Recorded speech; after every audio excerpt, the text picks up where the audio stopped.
a big part of the success factor for digital transformation is culture. It's the people and the culture that's in the organization. Without the right culture and without the right attitude, the right people in place, you can forget about success with transformation.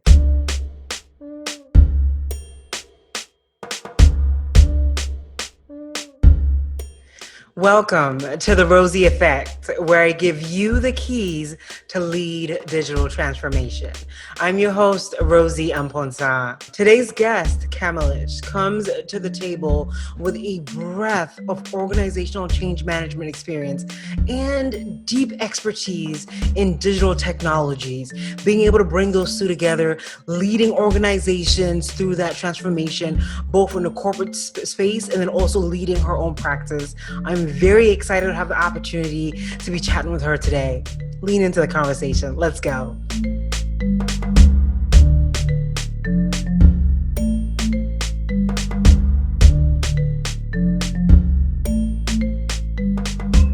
Kamales, I am so grateful to have you here today. Thank you so much for taking time to join us here at the Rozy Effect. Thank you for having me. It's really wonderful to be here with you today. Oh, man. Now tell our audience a little bit where you're based currently and a little bit about your background. You come with such wealth when it comes to digital transformation. I'm excited to just learn more about what you're doing right now, what you foresee with the impact of all that's going on. Please. Well, thank you so much. That is really nice of you to say. I'm actually originally Malaysian, and I've been living and working in Switzerland for the past 16 plus years. My background is really in technology development or technology implementation, and very closely related with business transformation as well as process optimization. So these are kind of the areas that I've worked in over the past 20 plus years. I've actually got a very long-standing career in management consulting. So I've worked in Accenture, in Deloitte. At one point, I was actually the head of Deloitte Digital in Switzerland, which was somewhere around 2011. Yeah. And I started my own company in 2012, Lardi Partner Consulting. And our focus is really around digital transformation strategies, which really brings together the range of experiences that I've had in consulting with corporate strategy development, process and business optimization, as well as technology implementation. So we kind of found the sweet spot between these three core areas that I've worked on. And my experience is really around supporting multinational companies across Europe and Asia in terms of understanding technology, developing a vision for transformation, as well as a digital transformation strategy and roadmap. And we do help companies as well with the technology development work through our partner organizations. And so we've developed, for example, blockchain solutions, VR solutions, as well as augmented reality and AI management decision making. So all kinds of technology development work as well. Mm-hmm. Wow. This is going to be a good conversation.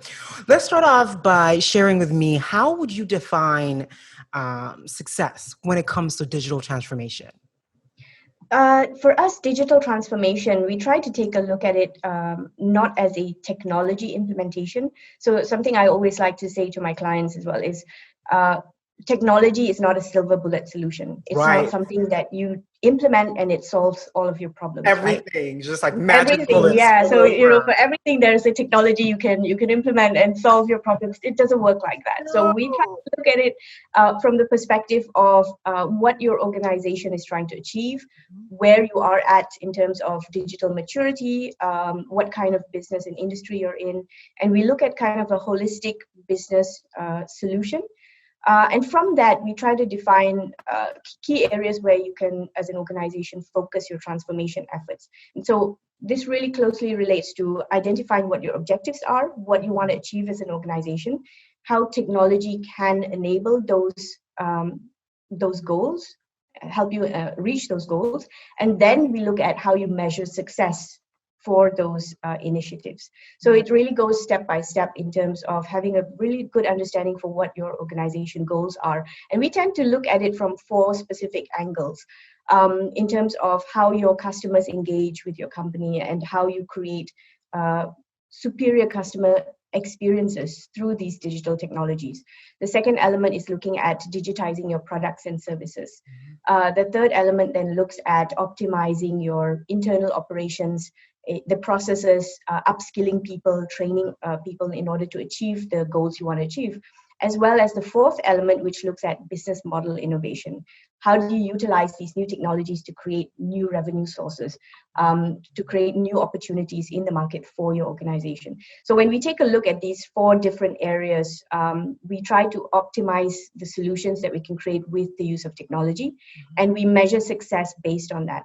So if you're looking at internal processes, for example, we could apply robotics process automation to optimize and to reduce the amount of time and improve the efficiency and reduce costs within certain processes. And that's and where then impact and revenue can come in. Exactly. Then you would measure success there in terms of reduced time. What's the impact on revenue? What's the impact on the entire organization, productivity, and so on. So the measures really relate to what your goal is in terms of business transformation. And what's so powerful is the four elements you mentioned really sums up the value to an organization, right? It's not just about, like you said, this is not a silver bullet where it's like, let's magic, go and do AI, but there's actually specific business sort of use cases that can be identified, and looking at all the different four elements that you mentioned, being able to, define what a strategy looks like from where they are now to the vision that they're looking to get to.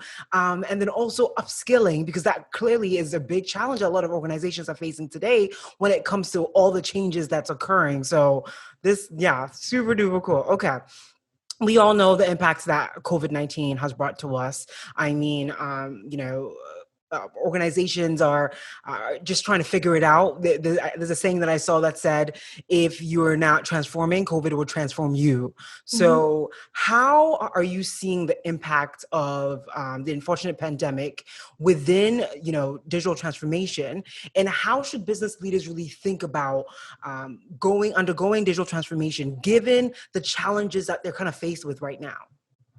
So COVID has been an exciting time, to be very honest with you, for digital transformation. It is. It's been a challenging time for a lot of organizations because they've had to switch to a different way of working within a very short time frame. But I say it's exciting because something that we've been trying to do over the last couple of years with digital disruption is really to shift mindsets, to help business leaders look at digital as an opportunity and how you can shift from one way of working to another way of working. And you can't change people, you have to let them change. Right. This is something we really try, take people on a journey and help them transform. Now COVID has done that for us, in the sense it's shifted mindsets, it's shifted ways of working pretty much within a few weeks. And I think this has created a very exciting environment where the appetite and the adoption rate for technology has just massively turned overnight. People have started remote working. People that I've worked with for, X number of years who've always said, you've got to be on site, you've got to be with clients, you've got to be with us there. As a CEO, I can't not be on site. I've got to do these long hours.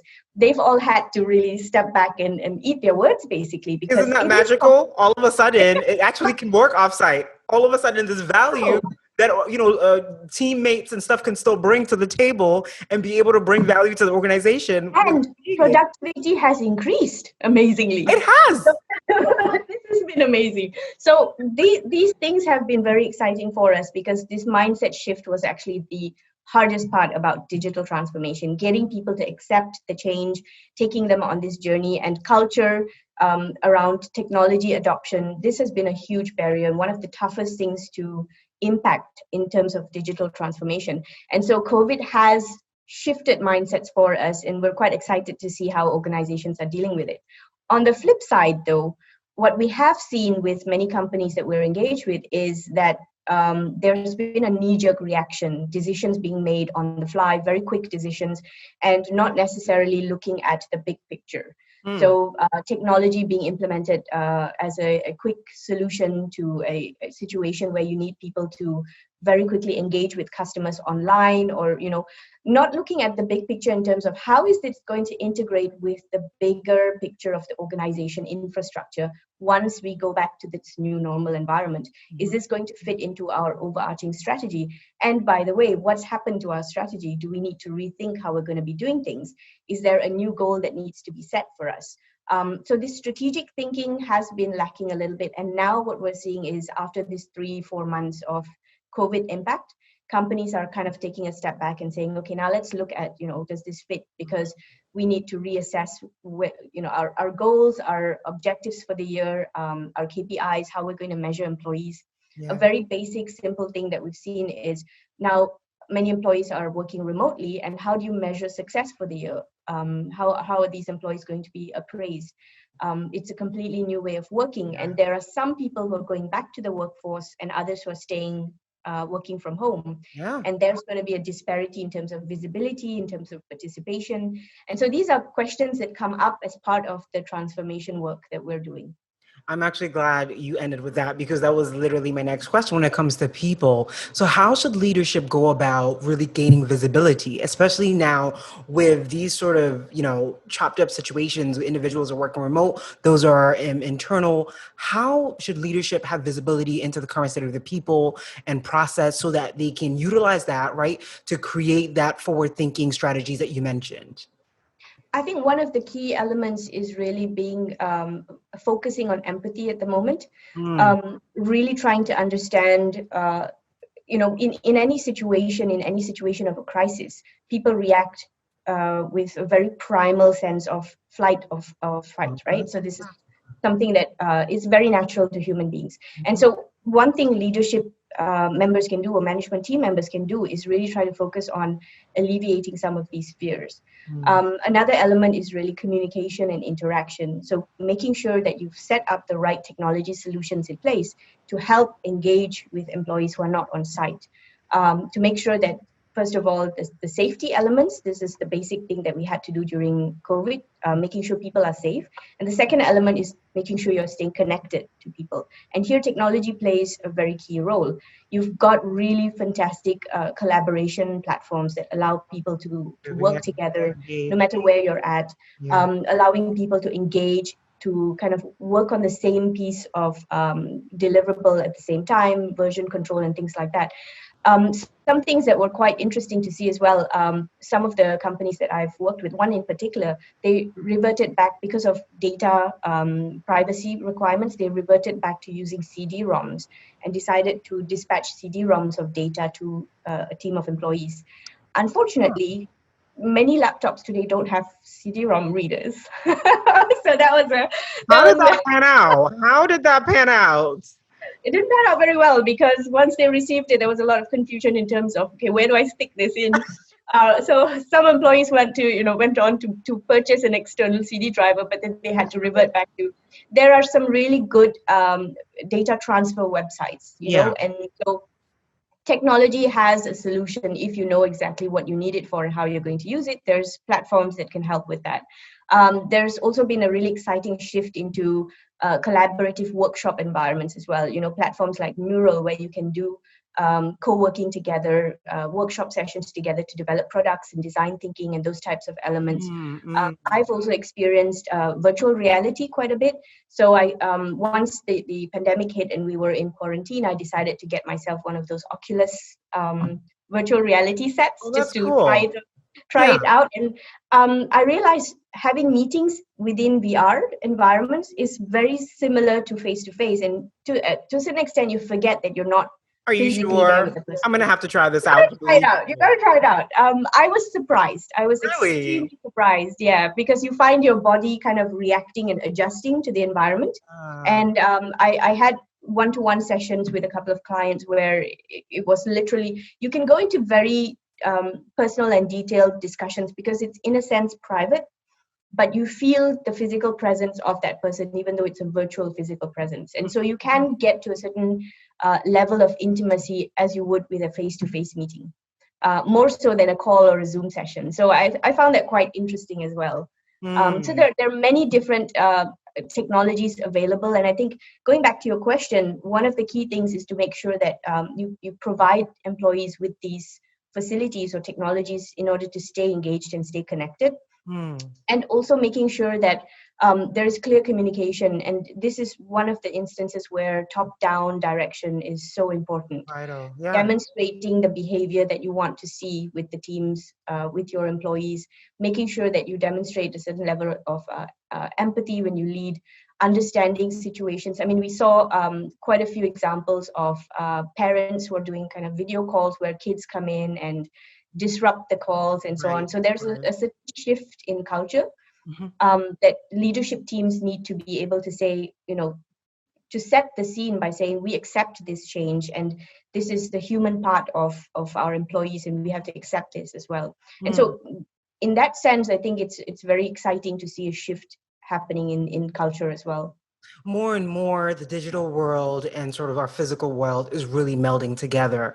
And I think there are really unique opportunities on how we take that culture and still apply empathy to it to serve our customers, to serve our employees. So I'm definitely getting key elements of that from what you just shared.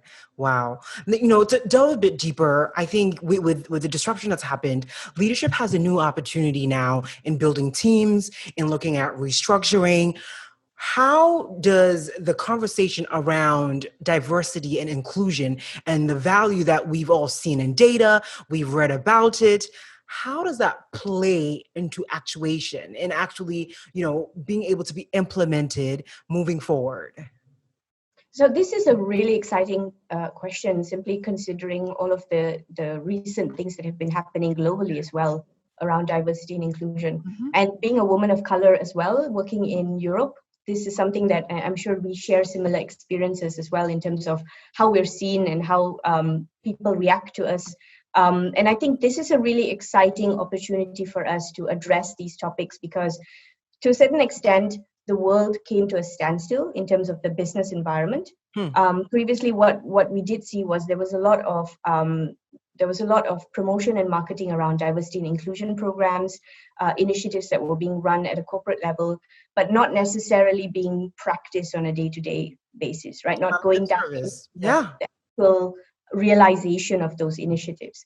And so when we came into this environment, I was very active as well in terms of diversity in blockchain. This is one area that over the past 2 or 3 years, I've been extremely active trying to get more diversity. And one element that is very important to me, is to define diversity. It's not necessarily just gender diversity, but it really means having a good mix of cultures, experiences, backgrounds, races, and sexual preferences, different kinds of people involved, particularly when you're developing technology that is so transformative to the business world and to society, right? Creating solutions that is going to be You're serving applicable. a society, such a diverse society. Exactly. That needs to be reflected on that end of decision making. Exactly. And in terms of the technology, but also in terms of how it's utilized and in terms of the people that are going to be making use of these technologies within organizations. So it does play a significant role in that. And during the COVID environment, there was a significant decrease in activity around, people and organizations went back into this survival mode and went back into this basic, what do we need to continue business? What do we need to make sure we survive? And so the diversity and inclusion topic kind of almost reduced in terms of priority. So this is what we observed. And what has happened over the last couple of weeks with the Black Lives Matter initiative and, the protests and all of the different elements that have been taking place, it has brought this topic back into the scene, which I thought was very, very important. And people started sharing more of their experiences online in terms of how they experienced the business world. What kind of initiatives worked, what kind of initiatives didn't work. And I think here is an opportunity for leadership teams we've seen quite a few of them kind of step behind this and say, we support, to kind of announce that organizations will support this. But I'm very intrigued to see how they take that forward into much deeper implementation, into real life implementation. So at the moment, I haven't seen a huge amount of action yet, but I'm looking forward to seeing a lot more, particularly around the technology that's being developed. I think this is going to. Developed, yeah. I'm interested to know what your perspective is in these different technologies that are being developed. How should leadership really think about implementing, diversity and inclusion, actually finding the right fit and bringing in the necessary different cultures, background, race to the decision-making table? I'm interested to get your perspective on that. This is a very interesting question. So my perspective is probably a little bit on the negative side. I haven't seen a huge amount of integration yet. Yeah. A lot of times, and that's just my own experience, right? So a lot of times I'm the only woman at the table when we talk about blockchain, or I'm the only person of color at the table when we talk about blockchain. But I think, one thing that I can do from my perspective, which I am trying to do a lot more of, and proactively be, the vocal person in the room to say that whenever I'm involved in any of these initiatives or I'm speaking to leadership teams, I do raise the topic around, we need to have a bit more mix in the room. I do raise that topic quite verbally, and sometimes this endears me to people and sometimes it doesn't. But I think, The goes truth with the needs to be territory. shared. It goes with the territory. And I truly don't mind. I think it's an important topic. And if we are developing technologies and using technologies that are going to change lives, we need to make sure that they're being developed in the right way, because some of these technologies can have such a significant impact. Let's say they're being used for judicial decision making, for example. Healthcare systems. Healthcare systems. Yeah. I mean, just a simple thing around healthcare systems are designed around the male anatomy, for example, research and trials, clinical trials, and so on. And I think this is a very basic fundamental right that every type of person should receive the best care possible. Mm-hmm. And so here we definitely, I think there's a lot of improvement that can be done. Mm-hmm. And, I'm an advocate, and I'm a proud advocate as well. Mm-hmm. Kamales, let's talk a bit more about the impact that COVID-19 has brought to businesses. There's a lot of vulnerabilities that have been exposed. How should leadership moving forward, right, kind of close those gaps and make sure, things that were wide open based on this experience, they kind of don't get caught in that situation moving forward? This is an area that we've been advising companies on quite a bit over the last couple of weeks. And what we've done is really devise kind of an approach or methodology around what companies should be doing. And I call it kind of it's a 3-step approach. So the first step is really around business survival. And I work with leadership teams to really look at what are your critical business processes, critical business elements that need to keep going, and how best to keep them going. So this could be your kind of core fundamental business area that generates the basic income for the organization, as well as the people that are involved in those areas. Mm-hmm. The second element is really looking at what is the kind of business scenarios or scenario planning, right? So here you're shifting from this traditional annual scenario planning and strategic planning process into a much more dynamic short-term process, to look at what are the disruptors in the market, what is the situation going to be in the next 3 months, 6 months, 18 months, 12 months, whatever your time frame is, but trying to plan ahead and assess how the business environment is going to look, and what are some of the initiatives you need to put in place for that. And this really involves looking at your workforce, looking at the processes that need to be prioritized, the kind of products that you can produce, and also trying to identify innovative ways to manage these elements. So we looked at technology being used, and we call it service improvement, which is basically taking your functional area, looking at how to optimize that specific area with technology. So this could be shortening a certain process. It could be, one example of something we implemented recently is to have something called DocuSign, which is a platform that allows for document transfer, digital document transfer, and identity authentication. Mm-hmm. And so we implemented that process within a business area where people were transferring contracts between one another and with customers. So it was a very manual process. We were able to take this 2-week process down to a half a day process with this. Right. So these sort of service improvements in specific areas of the business, which is quite exciting to do as well. And really, the third area was really to look at innovation. This is an opportunity for companies to think about new customer segments that they could serve, or new products that they could offer based on, just leveraging their current environment. We've seen some examples of this where companies that, clothing companies or luxury clothing companies like Louis Vuitton and so on, started making the protective gear and masks. So they utilized and leveraged what they had internally, and they created something new that was necessary at the time. And so helping companies think outside the box a little bit and find new ways to access the market. Yeah, because the need from the consumer side doesn't change. The question becomes, what are innovative ways that as a business leader, you really need to position yourself to still be able to get to that end consumer? So the need didn't change though, but the demand did change. So in a way where certain products became more in demand than other products. than others. And certain channels became more important as well, right? So we saw physical channels completely close and then digital channels increase.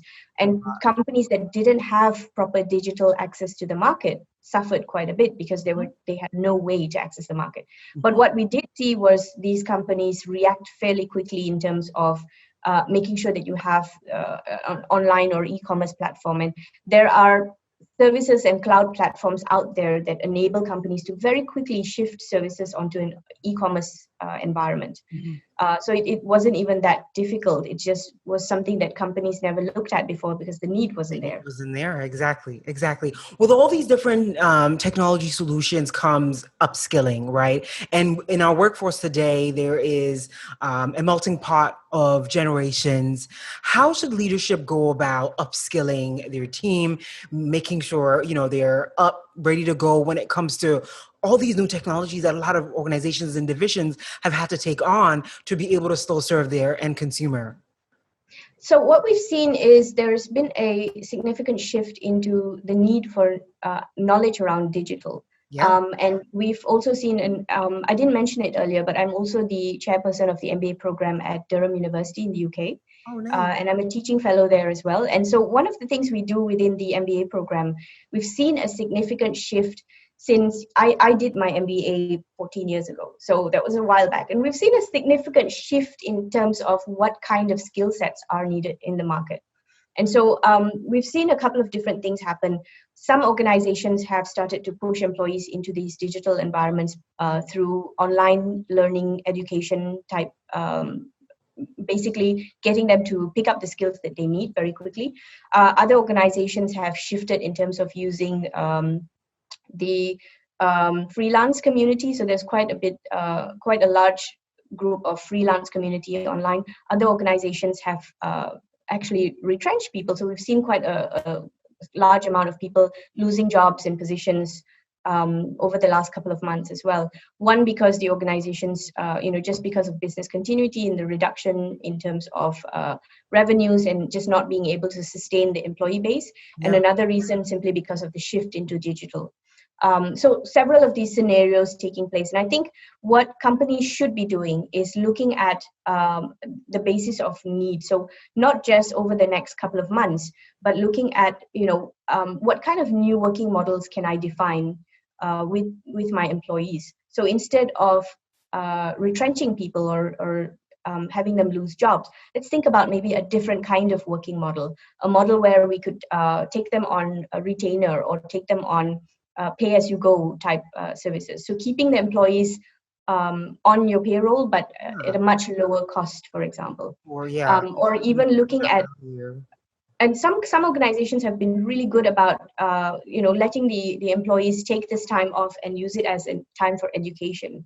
So signing them up for different types of trainings and education sessions where they're still staying employed, but kind of dormant employees.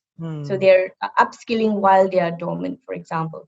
And we're seeing different things happen. And I think a lot of this comes back to the culture of the organization and the style of leadership, how the employees are treated at the end of the day. One thing that we've also noticed is in digital transformation, because that shift has happened so quickly, the lack of skills and knowledge around what digital transformation is and how to implement it has become a barrier for some companies.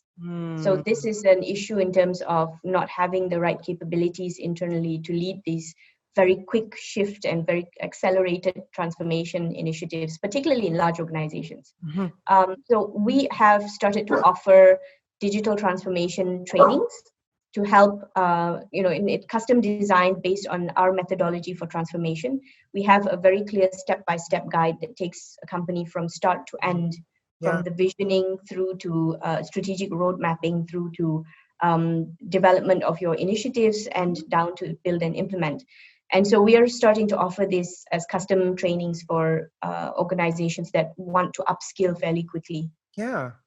And that's the great need right now, because organizations know that obviously the change is needed, but the question becomes, okay, what's next, right? Because I have an experience where customers will come up to some of our business partners and say, look, we know all this technology is there. It's exciting. It's shiny. But how do I get from point A to point B, right? There's a misalignment. How do I go ahead and create synergies and be able to, so being able to have that kind of access for business leaders to really get a visual on what their roadmap will look like helps them sort of, okay, then there's implementation, there's process to it to be able to get to there. Oh, man. And they can realign that process. Once you have a clear strategic map, you can realign it according to disruption. So when COVID hit, certain things need to go on hold, other things need to be accelerated, and you can still maintain that strategic angle to it, but making sure that you're responding to the disruptions in the market, and that's quite critical. But I think you identified also a really important element. It's not just about understanding the technology. Just because you know blockchain or AI doesn't mean it should be applied in an organization, right? This goes back to what we said at the very beginning. Yeah. You need to understand the value proposition of it. What are you offering the market? What problem are you solving in the market? And that's the key. What's the use case? What's the use case? Exactly. So, wow. Let's sum it up by talking a bit about culture. You touched on it in several facets, and especially with such a digital world coming to meet, real life, basically. How are leadership thinking about culture, right? Things have shifted. Things are different. There's not everyone that's in the office or everyone that's digital. How should they still keep the mindset, keep empathy? Share with me your experience of what you've seen leaders adopting to still keep the right sense of culture within organizations. So I have to preface that by saying I truly believe that when disruption hits or when a crisis hits, what it does is it amplifies the culture that exists in an organization. Yes. So it doesn't necessarily change or shift. It just puts a spotlight on what already exists there. And this has been quite interesting to see different organizations and how they've responded. And some respond in fear, some respond with clear direction and guidance, others have responded with a lot of empathy. And I think this spotlight has been really great because it's given leadership teams an opportunity to reassess themselves as well. So I've dealt with some senior leadership who are in sort of digital coaching. I do digital mindset coaching with them, and they've kind of reassessed. They've taken a step back and said, okay, this is something we've never faced before, and I see now what I've been doing wrong before. It doesn't work with a virtual remote team, so how can we address this? So certain styles of management and culture is really a big part of it is top down. In terms of the kind of examples that are set by management, that's what people respond to throughout the organization. It's not the only element, but it's a key element of culture. And so we've had certain conversations where we look at how best to manage virtual teams. How do we take a step back and lead with more empathy, engaging with people, open communication, transparency, and also showing vulnerability, which is a key element which many senior executives are not used to that. You always have to show that you're in charge, and now there's a certain vulnerability in the environment that you can't avoid. So this is a big element of that, and something that we are trying to help companies put in place when we deal with transformation. A big part of the success factor for digital transformation is culture. It's the people and the culture that's in the organization. Without the right culture and without the right attitude, the right people in place, you can forget about success with transformation. Right? If you didn't hear anything on this session today, Kamales, please repeat that for the people in the back. So culture, people is a big part of the success factor for digital transformations. This is something that we've realized over the years, and what we're trying to do, the way you change culture, and I said it earlier as well, you can't make people change. You have to let them, people don't want to be made to change into a certain way of working or into a certain behavior. They want to change on their own, and this applies also with children, and I realize this as a parent. Little prayer for parents out there. You can't make kids do things. You've got to let them decide and let them learn as they go. But it's exactly the same in business. And the way we do that is to reward behaviors that we want to have. First of all, setting clear guidelines in terms of what kinds of behaviors are needed or are expected. And having clear descriptions around how you expect people to engage with one another, how you expect work to get done, the level of quality that needs to be engaged, the type of solutions that you want to find, and then clearly measuring those, and then rewarding good behavior, right? Rewarding people who are successfully demonstrating this behavior. And this is the way you can kind of shift change and culture. And for me, a big part of all of this element is open communication and transparency.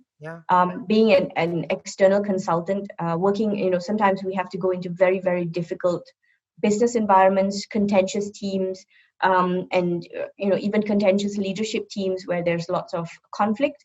And I found being very frank and open and neutral with my communication, saying it as it is, and being empathetic and understanding. Sometimes people react to certain change in fear, and the fear then creates resistance. And so this is a lot of what we deal with in terms of transformation work. I find myself being sometimes like a therapist, having to listen.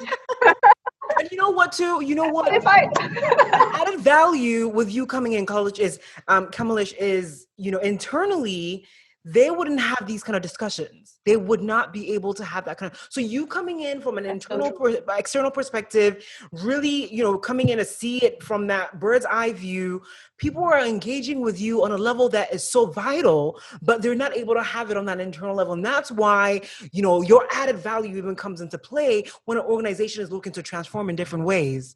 So definitely. And I think the combination of having a structured approach that's been proven, that's been tested and tried in different organizations, combined with that kind of open communication and trustworthiness, right? So I really try to create relationships with the people I work with, because when they trust you, they'll go on a journey with you. Of course. And so we create the map with the structure and the map with our approach and or a framework, and we take them on this journey together. And that's the most exciting thing about digital transformation, I would say. Not so much the technology itself. I agree with you. Just the people aspect of it, that journey, that process from whatever experience. And that's why this was birthed, because I realized that there's so much complexity when it comes to relationships and understanding the need of the consumer and being able to deliver that value to them, right? Giving them that sense of assurance that you're here to guide them, to support them through that journey. I'm so glad you touched on just how valuable it is when we talk about the value of culture, of people, to the success of digital transformation, and the mindset of leadership, what that really means, how they need to be thinking about, approaching digital transformation, especially in this era with all the disruption that's going on around us. This has been, I'm not even going to say amazing. I'm just going to say this has been a dope conversation. So thank you so much for the opportunity to learn from your expertise. And I'm just so grateful to have a conversation with you. Thank you, Kamales. Thank you as well. It's been amazing. Where can we find you? If there's a leader listening, they're like, I need to get on the phone with Kamales. We need to have some digital transformation conversation. Where can they find you? Best place to find me would be on LinkedIn. I'm quite active on LinkedIn. But you can check out our website, lardiandpartner.com or lardipartner.com, which provides, a description of our frameworks and all of the different case examples and client examples that we've worked with. So, but I'm someone who really likes to connect with people. So reach out to me on LinkedIn. Awesome. And that's it, folks. Thank you so much, Kamales. Have a good rest of your day. Thank you so much. Take care. This was a really amazing conversation today. Kamales has deep experience when it comes to leading digital transformation within organizations and being able to hit on the value of a leader's mindset, what it means with impacts on people and process, even before you touch on technology.